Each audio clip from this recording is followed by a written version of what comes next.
即使唔係啊，即使話佢開晒成盞綠燈，咁都開咗咁係咪個交易可以成事咧？咁呢度咧就值得同大家去睇。咁個報道係嚟自咧華爾街日報嘅。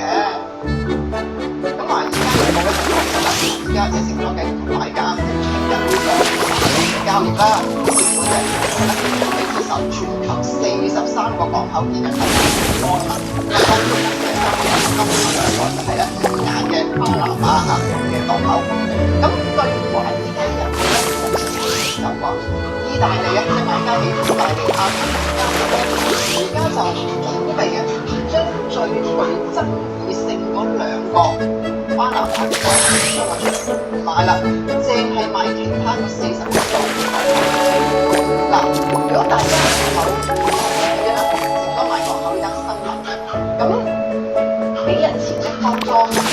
國嘅報道就話咧成咗變陣嘅，咁就話咧佢透過一啲資料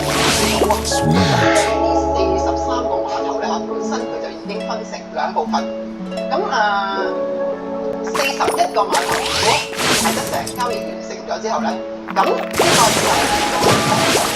單一持有人一齊話事嘅嚇。雖然咧你知貝萊德都有少少股份，但係咧始終係呢個華人家族嘅一個份額都係意大利家族話事㗎啦。咁另外嗰2個巴拿馬運頭嚇，即係另一部分咧，咁嗰度就唔好意思啦，就係俾資本意大利家族咧就佔啦，即係49%嘅。咁所以咧，如果巴拿馬嗰個咧就會唔知嘅。咁我記得當時咧，我客人問我就話：如果你咁樣嘅高價咧，咁即係接受你將嗰2個巴拿馬運頭賣俾呢